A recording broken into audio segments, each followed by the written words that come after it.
So I'm Anne-Marie Pearman, and today I'm joined by Natasha Swerdloff. She is a three principles practitioner and currently offers retreats and seminars in the three principles understanding. Her background is she's been self-employed since 1996. She was coaching, still is coaching, leadership training, working with organizational change, communication, facilitation, process consulting. She's also a trained psychotherapist, systematic consultant and assessor, and she's bilingual as she was raised in Denmark, but her father was British. So welcome, Natasha. My dog's whimpering in the background, so apologies for that.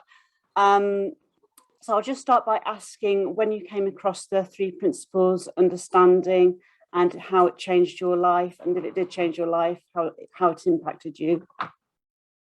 Thank you, Anne-Marie, and thank you so much for inviting me. I when you were talking about all the things I've done, I went, oh boy, I feel overwhelmed with the work, and I guess that was how I was feeling for the first 15 years of my career as self-employed. I was doing all those things that you said. Yes, I'm a trained psychotherapist. I was doing coaching and trainings in corporations all over the world.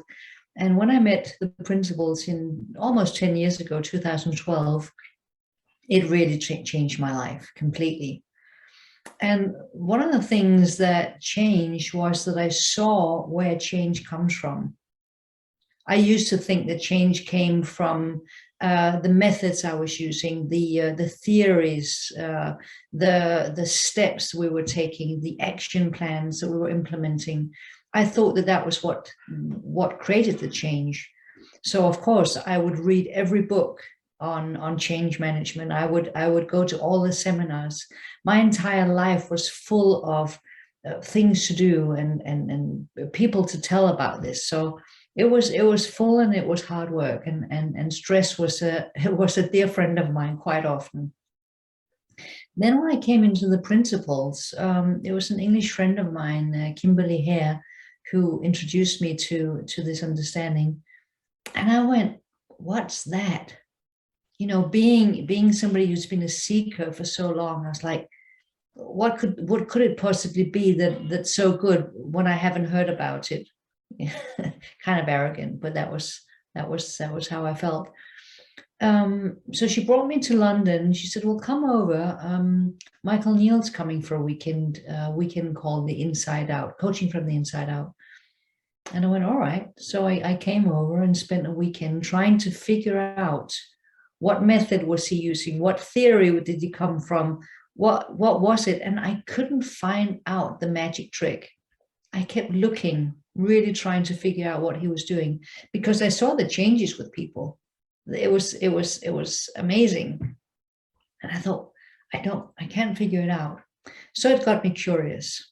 So then I spent the next couple of years really searching, looking, reading, studying, going to seminars with all these different three principles teachers. And in 2014, I hadn't really found, I still didn't have it. It was something, it was interesting, but I was like, well, no, is this for me? I hadn't really gotten it. And then I was in London with my friend Kim again, and she said, well, come to the conference. There's this big London conference. You'll meet all the great teachers. And you know, if it's the last thing you do in the Three Principles community, come to that. I went, sure. Always lovely to hang out with my friend Kim. So I came over, and then I met Dickon Bettinger.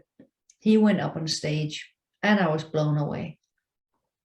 He did something in his talk. He was able to show me the bridge between the psychological that I'd been so interested in all my life and the spiritual. And suddenly the bridge became clear to me in a way that I hadn't seen. And everything that I'd been searching for just fell into place. It was just like, oh, now I get it. Now I see. And then I asked Dickon to be my mentor, and that started a beautiful mentorship, which became a friendship, and also, of course, a book that we wrote together, and numerous seminars and talks around the world, and lots of different things that we've done since 2014 when we met. So, so what happened in my own life? So that was kind of my way in.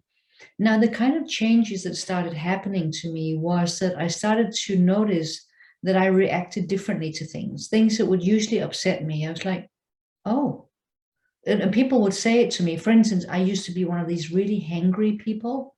Like if I if I hadn't eaten, from the moment I said I'm hungry to the moment somebody should feed me, it was like 10 minutes, 20 minutes tops. Then they would have full-blown anger. Didn't happen anymore. And it wasn't like I changed my diet or anything. It was simply that it just didn't occur to me. It didn't happen. My mom, who used to like, she would say one wrong word and I would like, poof, and we would have a big conflict. Didn't happen anymore. It's like, oh, she's doing what she usually does. She's saying what she usually says. And I'm finding myself really peaceful. I started to notice that all my relationships changed, even though I was the only one in at the time who was looking in this direction. My relationships were changing. So I didn't need other people to look in this direction. Of course, I wanted to share it with people, and I started sharing it very early on, but it wasn't like I was trying to make everybody see what I had seen. And still things were changing. So it's pretty profound. And doing all the things in the corporate world that I've been doing, management courses, facilitation, this and that, I was still doing it. But now I was coming from this understanding. Now, what is this understanding and why is it so different? Well, first of all, it points to what is before any method, any theory, any religion, any culture. It points to what creates everything. So when people say, oh, isn't it like mindfulness? No, because it looks at what was before mindfulness, what created mindfulness. Well, isn't it like meditation? No, it looks at what created meditation. It simply looks to the basis of what creates everything. That's why we call them principles, because they're always true. They're always working. They're working for everyone, whether people believe it or not, just like gravity works, whether you believe it or not. If I take something and I drop it, it's going to fall. It's just what happens. So that's a principle. It's a true principle. And when I started studying Sydney Banks, it took a couple of years. So Sydney Banks was a man who first started to speak about these principles in the way that's talked about it. He saw something profound, and that's been seen before. I mean, this kind of knowledge as certain people, masters, seers, have seen this for thousands and thousands of years. But the way he spoke about it was quite unique. And that was what spoke to me, because I had been searching in spiritual traditions for years and years. But that combination between the spiritual and the psychological, that bridge of thought was really what I saw as being unique to this particular way of talking about how life is created, how experience is created. So imagine how I used to be a psychotherapist, and people would come to me with anxiety, depression, whatever it was. And then I would go, well, so tell me about your childhood. How did you grow up? And blah, blah, blah, all these traditional questions, because there was a zillion different reasons in my mind to why this person was depressed or anxious or whatever it was. And so I would look in all these directions. Now, the same person might have gone to an astrologer, and the astrologer would have said, well, I'll do your birth chart and then I'll explain everything. Or they might have gone to a Freudian psychologist, and then that framework would have put on to whatever was the issue here. Now, with the three principles, people come in with anxiety, depression, and I would know exactly where it comes from. Thought. Now, notice what happens if we think that whatever we're feeling, whatever we're experiencing, can have a million different reasons. Is it my health? Is it my childhood? Is it my husband, my kids, the environment? Is it COVID? Like if I think that why I'm feeling what I'm feeling could have a different, 1,000 different reasons, imagine how full my head gets of all these different reasons asking why. Now that the sheer amount of thinking that it creates when I want to know why is enough to contract my whole system. And now, apart from being anxious, now I get really frightened. Now I might have a panic attack because I'm creating more thinking around, because now I'm like, oh, maybe it's permanent. Maybe it won't go away. Maybe I'm really sick. And so we create more thinking around the issue. Now, when the three principles go, actually, everything that you are experiencing from the moment you're born to the moment you die is created from these three principles. Everything. There is only one solution. There's one cause of whatever it is that you're experiencing, which means there's also only one solution. It's like, really? And you can almost feel like, the 999 thoughts that you also had fall away when you know it's just one thing. And most people, when they say that, when I say that to them, they have this intuitive feeling of, yeah, that's true. And at the same time, they go, it can't be so. There must be something wrong with me. I have a diagnosis. So something is wrong with me. So it's really interesting how seeing what creates all experience has the power to change all of experience. Simply seeing it. No doing, no methods, no 5, 10, or 12 steps. Just seeing. Seeing what creates, dissolves what has been created. Seeing that every source, the only source of any experience is coming from one place. So now it's not the weather creating my suffering. It's not my husband, my children. It's not my boss. It's not my childhood, my parents, my upbringing, my culture. It's not COVID or the country I'm living in. It is created from one place and one place only. It frees up my mind.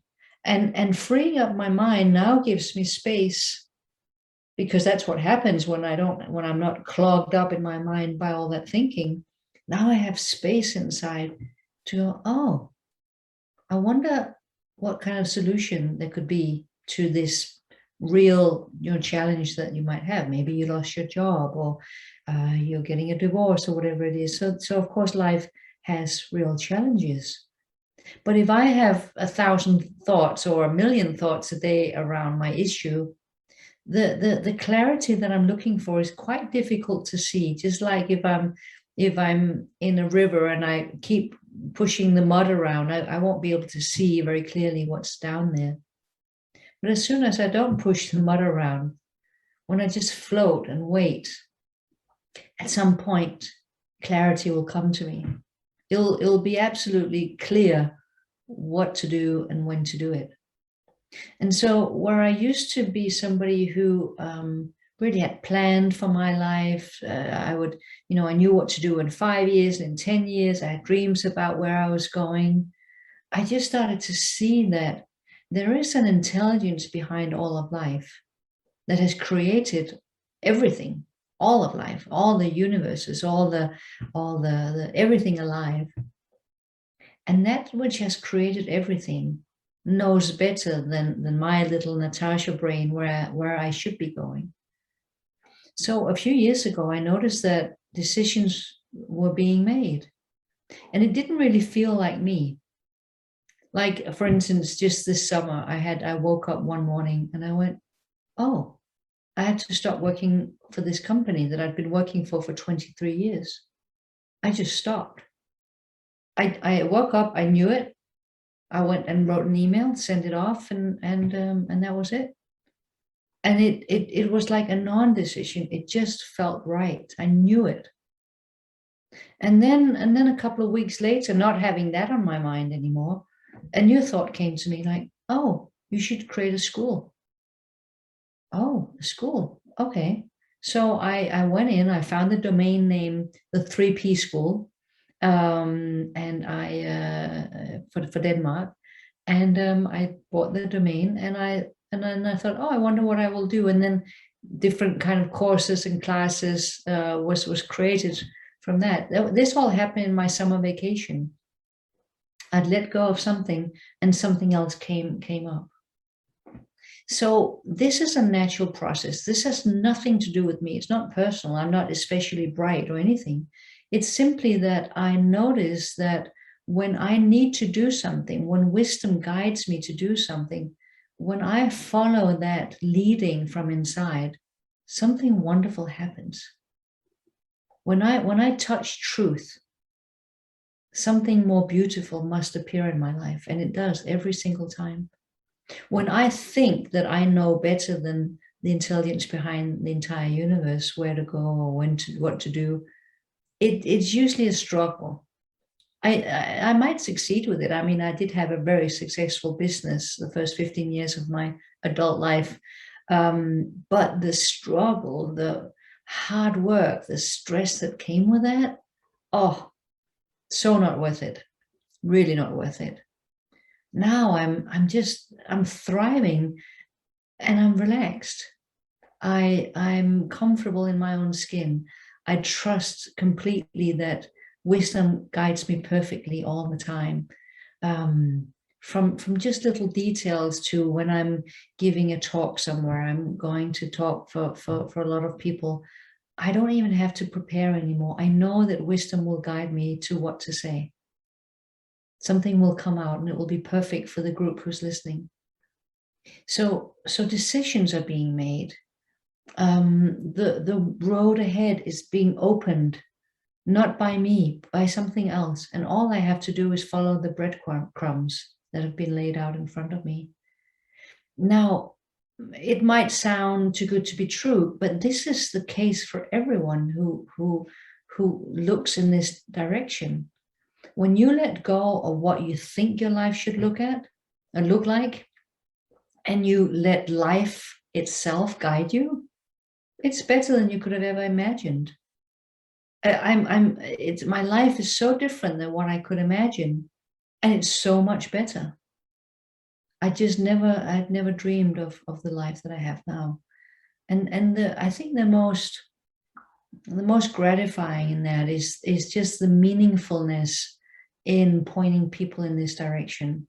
What could be more hopeful for people to realize that all the struggling, all the fighting, all the stress that people have been having in their life, it's not necessary. You can take it off your shoulders. Am I passive? Gosh, no. If you follow me around with the camera, you'd see that I do a lot of things during the day. I speak to clients. I've spoken to 3 today. I just had a meeting because I'm trying to do some community building for South Africa.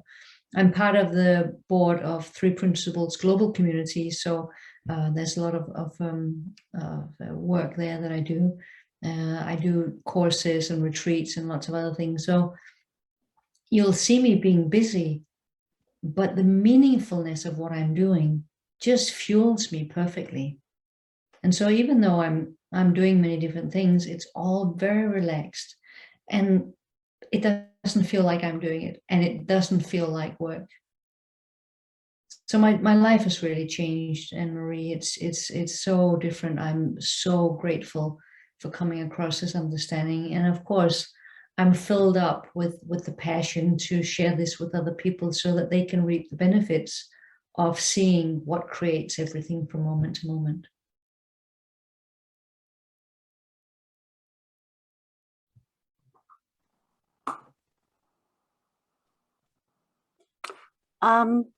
Do you still work in the corporate world? I'm just interested in that, as I wasn't there for a number of years. I left at the end of 2019 just to do my own thing, really. Took early retirement. If you had a leader, this is just a hypothetical question, I'm just interested from a 3 principles standing. if you had a leader who was leading a team and say a member of that team was being bullied by other members of the team and they were off sick with depression, anxiety as a result of that, how do you think that could be managed if somebody's watching this in that sort of situation? Oh yes, I do still work in companies, and that particular issue was up in a company I was in just 3 weeks ago. First of all, I point to the fact that we think, and that when we believe our own thinking, that becomes true for us. So I point to how thought is what creates our experiences. So, for instance, this one lady said, "Well, the boss is the problem. The leader is the problem because he's always angry." And I said, "Oh, really? So what are you seeing?" And so she told what she was seeing, and I said, "Well, let's just check. Let's see. So if somebody is not smiling, or if somebody doesn't say good morning, does everyone here in the group see that?" Interpret that as being angry? And people went, "No." Some said, "Yeah, I think he might be a little bit angry." And some people said, "No, it's just the way he is. It's just how he is." So pointing out that we live in separate realities is one of the first things that I do, so that people see, oh, because it can be, sometimes you're in a team, it's like, oh, this person is this, or this person is that. And if nobody says, oh, I actually don't see it that way, then it becomes truth. So pointing to the fact that everybody lives in their separate reality is one of the key things. And the other thing is, I also talk about moods and how we go up and down. And so moods color the way we see things. So that in fact, this woman, when she's in a really good mood, in a high state of mind, she doesn't mind. She's like, oh, it's just him, it's just the way he is. But when she's pushed and pressed and feels tense and stressed, then she sees it as anger. And when she saw that, she had an insight. She went, oh, I see that my mood has an effect on how I think about other people and situations. So that was a huge insight. And the whole team saw that. And as they gained that insight, they also could see that by noticing how it really is good sometimes to check out with each other, simply communication, like, oh, I noticed that. How did you, interpret that situation? So just having a conversation about it helped them to see that, oh, it's not true. They were really worried about another team member who works a lot and who would send emails out at 11 or 12 at night. And they were like really worried about this person, but they hadn't told him. And then when they said it, he said, oh, well, I'm a night owl. He said, I sleep late. And then I tuck in my kids at night, and then I sit down and I work. I don't need you to send me emails back at that time. It's just when I'm free to think and be myself. So that's why I work then. So simply opening up the lines of communication instead of living inside my own little cubicle, communicating to the others, this is what I see. Do you see the same thing? And people go, gosh, I don't. It just helps people to take down the cubicles and really have a sense of collaboration and communication, taking down the walls really. And once they do that, once collaboration and communication is better, creativity is just sparks. So at the end of the session that I had with this group, I said, okay, so we've been looking at these things. You now see more clearly what's going on. What would you like to do now? Well, we could do this and we could do that. And why don't we involve these people? And why don't we? And it was just, they were high when we left there, simply from quite a few simple insights that they got.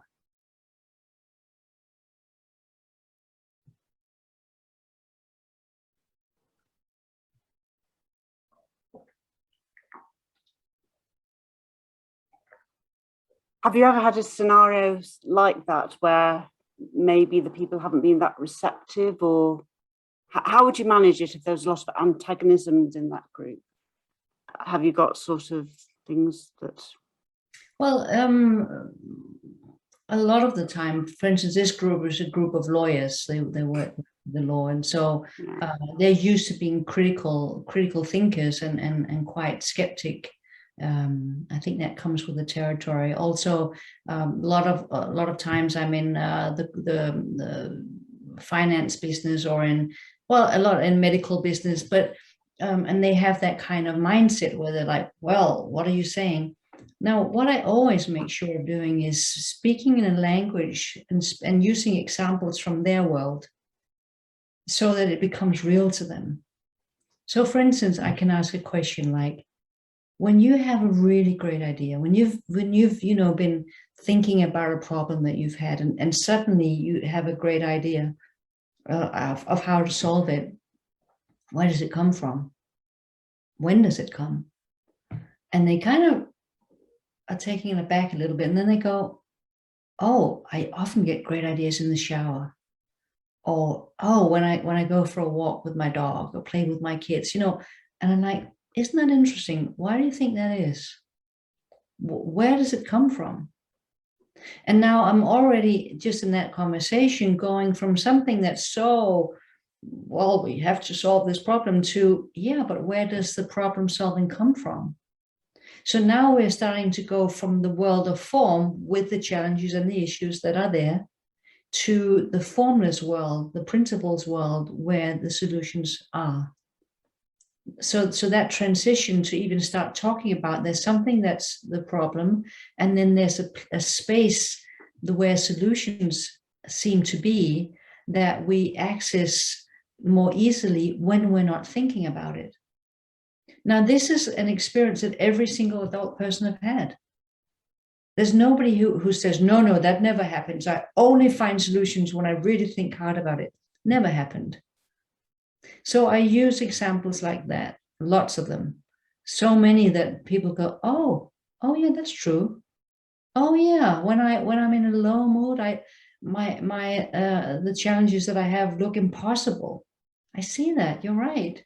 Oh, when that happens, then so there's so many examples that they just kind of go, but of course. So once they've seen, oh yeah, these things are going on right in front of my eyes, I just don't notice. So I'm pointing towards something that's true, and that's really my superpower, that I'm speaking about truth. It's not something I've invented. There's no theories that document it. It's documented through life, through our own lives. So if I touch something that's true to the individual, of course they're going to go, oh yeah. And especially if I don't try and convince them. Trying to convince something is always going to get people in their ego, and then they're going to try and fight me. But first of all, I know this is true. I've seen it. I know it in my own life. I've seen it in thousands of people's lives that have changed because of this. So there's a grounding in where I'm coming from that people can feel. That's the one thing. And the other thing is using examples from their life where they go, oh yeah, gosh, I can, like in a group, I'll go, so do you know the experience of, you have a challenging an assignment you have to do, a project you're doing, and at some times of the day, especially if you haven't slept well, it seems impossible and you're never going to get through it. And then at some point that changes, and you're suddenly like, oh, and you do it, and 20 minutes later it's done. Everybody goes, yeah, well, why do you think that is? Where do you think that comes from? So it's really about talking about and taking examples from people's lives that every single human being know, all of them.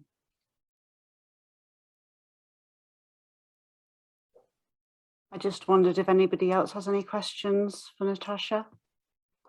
Yes, please, that would be great. Go on. Okay. Linda. Hello. Hi. There. I come from a similar sort of background to you, Natasha, by the sound of it, with all the program and project management processes and all that sort of thing. So I love that bit when you said, that you realize that where change really comes from, because I was always fascinated with people's struggles in the change process. particularly in the work environment, because that's where I was applying it, but also outside of that. So this sort of really opened the doorways, 3Ps understanding. I thought, wow, you know, that's why I've always been so fascinating, and it filled in that blank. But my question is more to do with, was there a turning point when you let go of trying to work things out by yourself and just trusting? Because I feel as though I'm on the brink. Sometimes I can, and then sometimes I get caught in my own thinking and stop it and regret it afterwards, I think. Yeah. You're absolutely right. There was a tipping point. The first kind of tipping point that I found was in the beginning, just starting to share this in companies, that because I came from 15 years of solid, you know, documented theories and methods. So then I would use 3 principles, 10%, then maybe 20%. And then, you know, I would increase all the time. And then at some point, I don't know, at 60 or 70, it was like, I can't even hear myself say that I used to say anymore. I can't stand saying that anymore because I know it's not true. So that was a sort of a professional tipping point in terms of how much I was sharing the principles. And then on a personal level, it came gradually. I was not one of these that had this huge insight and then my whole life changed. I've really been on this journey. And I just started to notice that when I sort of left the hands of the wheel, something else took over, and it did a much better job than me. And you start to get a glimpse of that, and you go, oh, that's interesting. And then there's the next thing, oh, it happened again.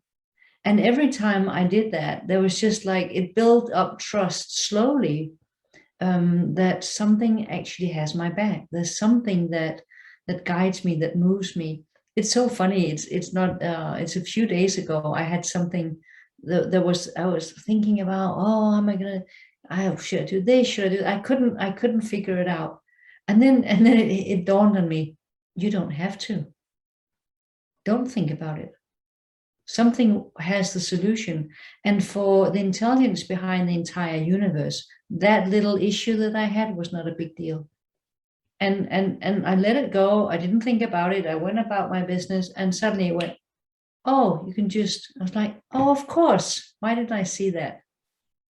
I didn't see it because I was thinking about it and worried about it and stressed about it. So the more often that happens, you get much more sensitive to that feeling of when I'm stressed. And when I'm stressed, I know I'm not very creative. And then just letting go of that stress and just allowing wisdom to have her way with me. Yeah, thank you for sharing that. I mean, I can certainly, looking back, I'm wiser in hindsight about the times when I have ignored the good feelings and also ignored when it doesn't feel right. So I can do it in hindsight more than I can do it trusting it forwards at the moment, because I sort of think, oh, something feels so right, an opportunity comes up, and then it seems I get all these other things that almost compete with that one, all popping up to try and tempt me in other directions. And I think, am I being tested here? What am I supposed to do with this? And then it sort of creates a stress, because I'm then trying to work it all out logically and which way is best, and applying all the decision-making tools and all sorts to try and help, rather than just getting quiet and be guided. But I guess that will come with time. I've just got to trust it more. Yeah, but let me give you some pointers now. When you've known something to be true, like some kind of change you've made in your life, like you said that you were in the corporate world and then you quit that to do your own thing. How did you know that? What was that feeling like? Well, initially I quit because I couldn't bear to stay any longer. So it was kind of a having to, but then it was oh, now what? So an excitement and an interest. And then almost an overwhelm. Oh my goodness, there's so many choices and options. Do I do this or do I do that? So I, sort of start a few things and then see where it took me. And then almost because I wasn't going forward as rapidly as I had imposed on myself that I should, then I would get the anxiety coming again, I'd start feeling anxious about that. So I'd jump ship and try something else. Yeah. Try something else. Yeah.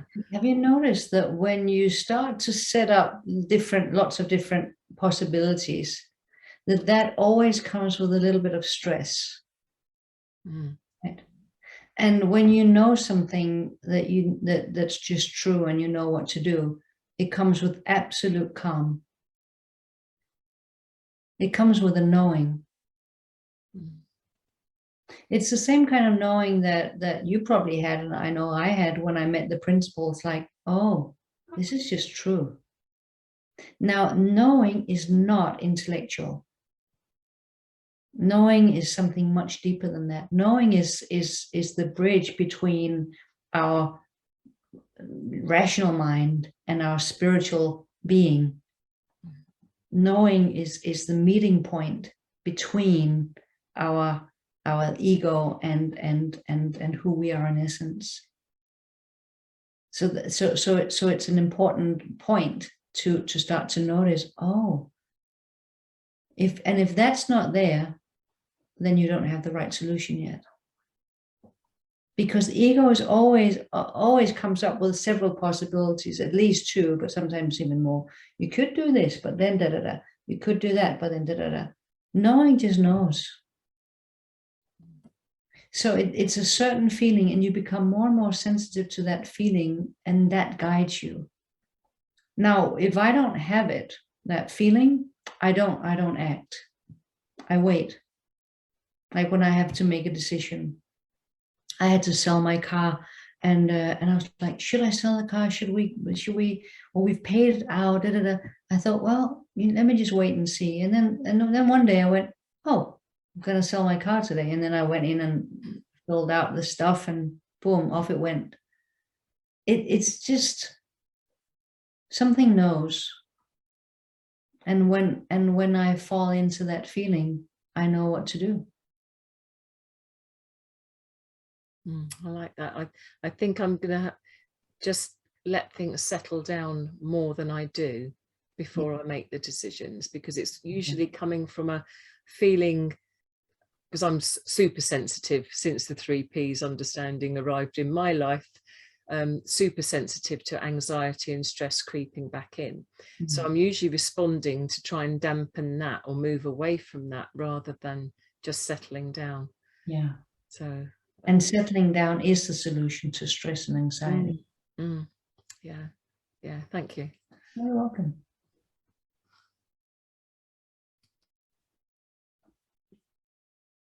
Anyone else want to ask a question? You got anything, Pete? Yeah, I'm absolutely loving this conversation, Natasha.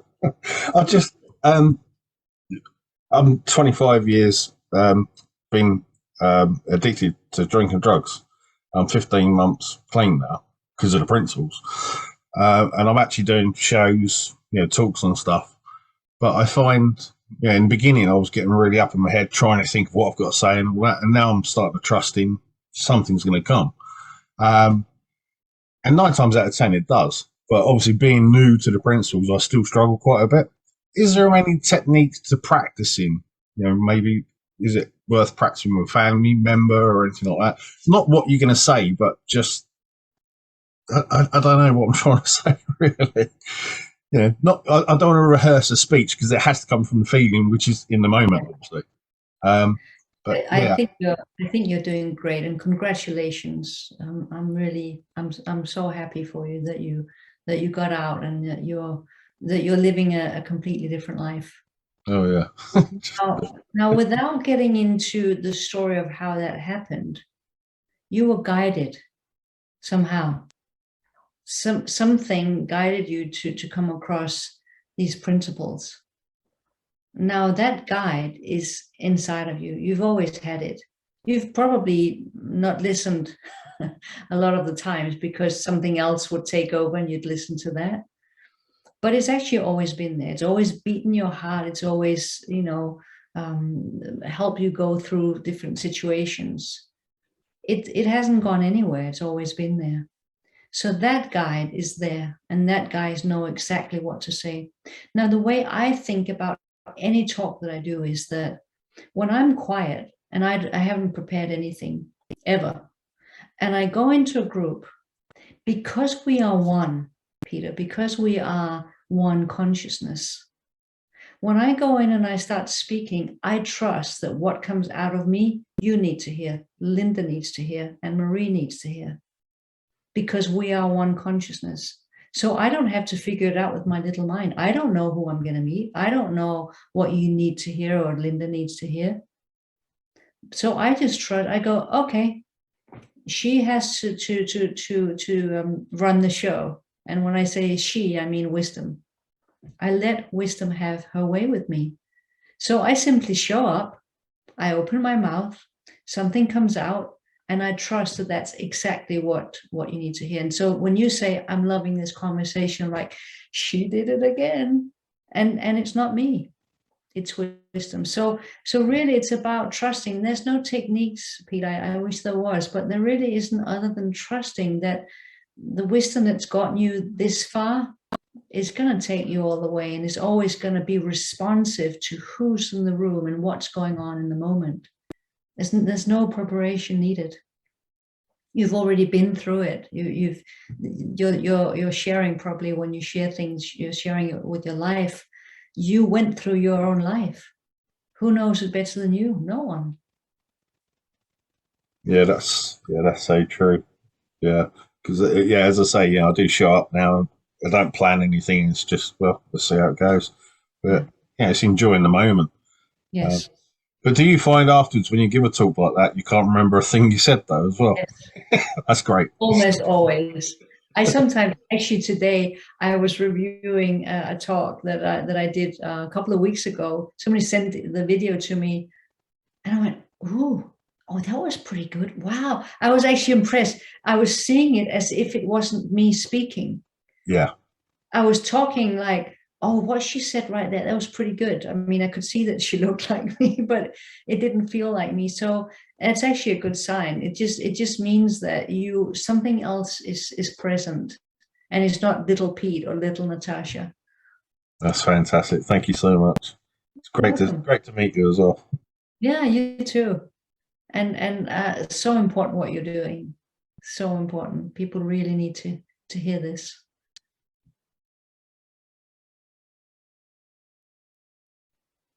I just wondered if there's anything that you're doing at the moment that you'd like to promote, Natasha. What are you up to at the moment? Well, I do these 12-week women's programs, which I run usually once or twice a year, that are online. I was going to do a retreat a couple of weeks ago in Norway with Dickon and Michael Neal, which we had to postpone again until next year. I haven't been doing so much live, of course, obviously, like no one has. So most of the things are online, but I've really focused very much on my Danish school. So I would say now 80% of my work is through my Danish school, and then 20% of my work is outside of the country. And I think that's going to pick up again. But I do have a YouTube channel. If you just go to YouTube and put in Natasha Swerdloff, you'll see 25 or 26 free videos, and I just love sharing this. Thanks, Peter. Sorry. Yes, thank you, Peter and Linda. I'll put links to your YouTube channel and any other courses that you'd like to promote into the description when I put this on YouTube as well. So yeah, or the Principles Institute, which is my website. Okay. Because in there, I would say there's one thing. If you like listening to me and Dickon, on my website, you'll find we did a 4-part video series that we call Coming Home. So those are the insights that we've had after writing our book. It's $35 American for almost 4 hours of Dickon and I sharing what we've seen now. So it's a lot of value for money, and I would say that that's really a condensed video series of what's true for us now. So I recommend that. Can I ask another question? Sorry, seeing if we've still got yes, of course you can. You touched on the idea, Natasha, earlier on about, you know, people understand something as truth and then they go, yes, but I've got this diagnosis. I've got a diagnosis. And I do a lot of work with women that or have multiple diagnoses of all kinds of things, and they rattle it off one after the other. I've got PTSD, I've got this, I've got that, I've got that, I've got that, and are so bought into that. But I love when I'm working with them. I do group work with these women in a women's centre.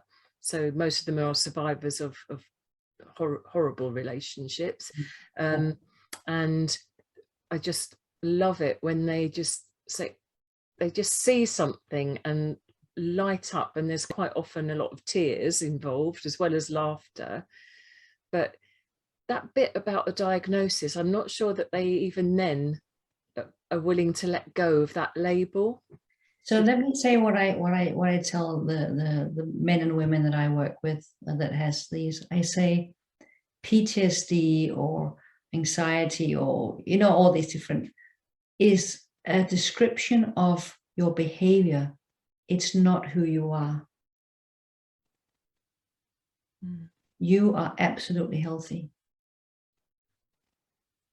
There's just a behavior that you've had because you had this horrible thing happen to you. So of course you had a really healthy response to an unhealthy situation.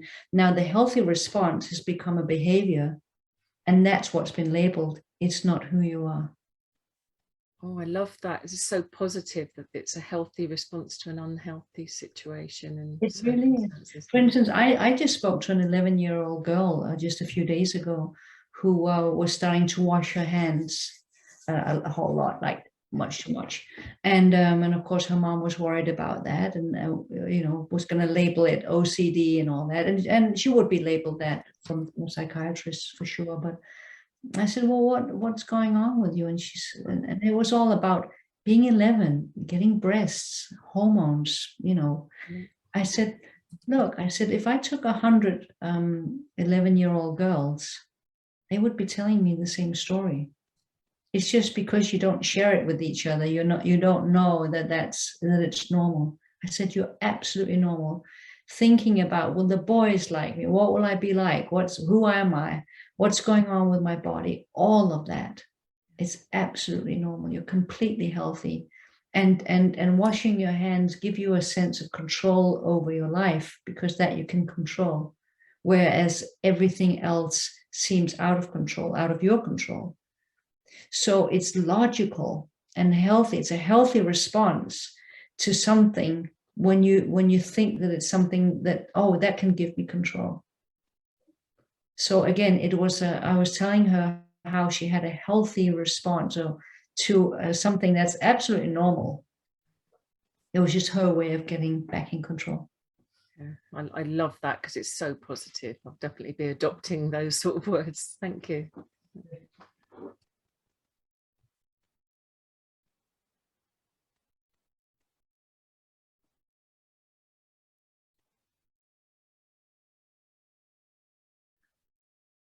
Well, I'm certainly enjoying speaking with you. Good. You just reminded me, talking about the positive side of what seems to be a negative diagnosis, because a previous remap I did with Laurie Kopenos,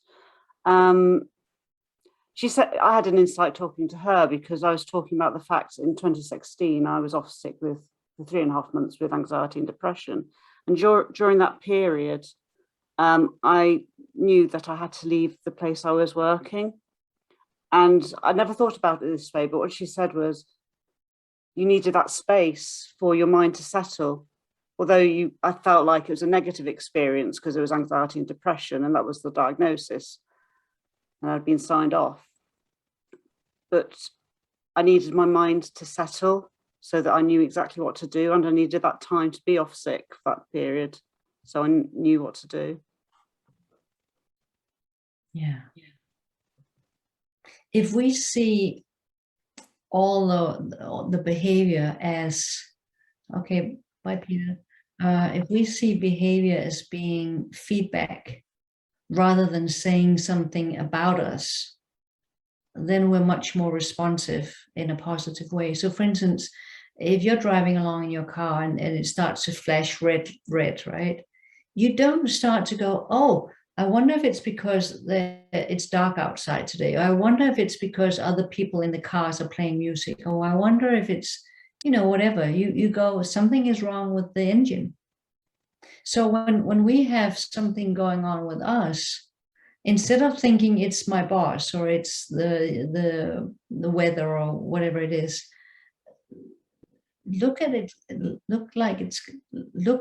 look within and see that it's coming from within. It's a response to something that's going on in your thinking, nothing else.